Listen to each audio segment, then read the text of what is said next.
that in most marriages they have the vows, but they do not make a covenant. So let's again discuss the revelation or definition of the word covenant. The word covenant is simply the word barith. It's come from the root word bara. Now, barith is to make a cut. But when you go into the root derivative, it's bara, and it means to make a choice or select cut. So this is now making a cut.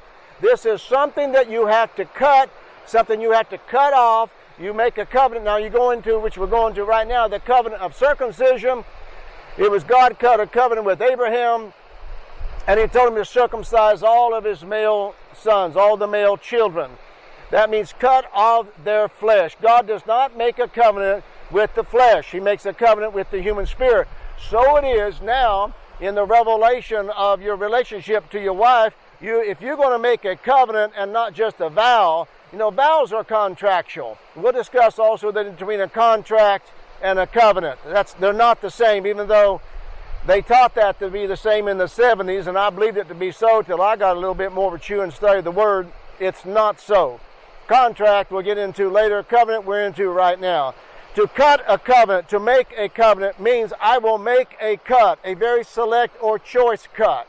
I shared again briefly to say when you go in to buy a steak, you make a very select choice on that cut.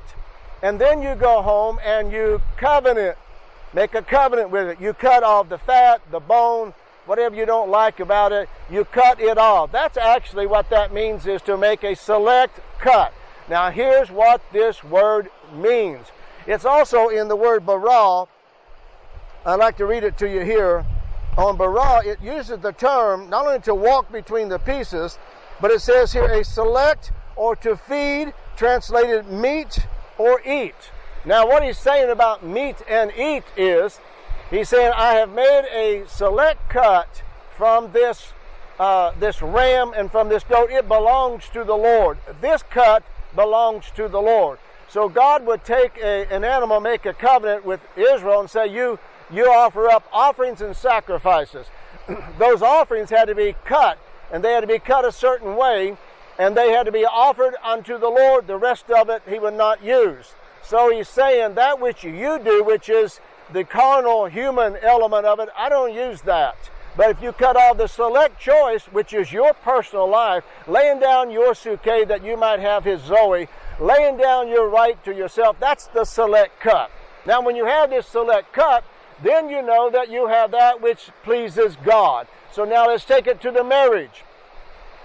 When you enter into a covenant with the wife of thy youth or the husband of thy youth, you have decided to make a covenant, to make a cut.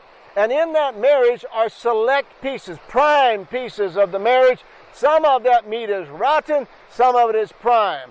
You have to make a covenant at that altar saying, we know that. We know that when we make a cut, there is going to be a division. There's going to be differences. There's going to be opposition. There's going to be differences of opinions and views. There's going to be confrontations. Those are all about the bad cut. That's what you got that you didn't want. That's what you didn't see when you saw her. When you saw her, you're talking, man, that is prime right there. That's prime stuff. Over in South Africa, when Crystal and I was over there, we went to a place, a steakhouse that was hers. I never had this, and they call it ladies' rump. And you order a ladies' rump, and I thought, what in the world are we dealing with over here? But it was the prime choice. So when you get married, you ordered the ladies' rump. You thought it was a prime cut. And she looking fine and looking good. And I got to tell you a story. I have a buddy, and years ago he was talking about, before he was born again, he was drinking and chasing the girls. And he said he found this good-looking prime piece, man. She was a select choice. And he picked her up and took her out. And he got in his little sports car, and he's headed down the road. And he's saying to himself, whoo, she looking good. This girl looking fine. And that's what we talk about, the prime cut. And he said that she was beautiful. Until, sorry. until she opened her mouth. And when she got to talking, she was loud and would not shut up. And he's thinking, my God, shut up, woman.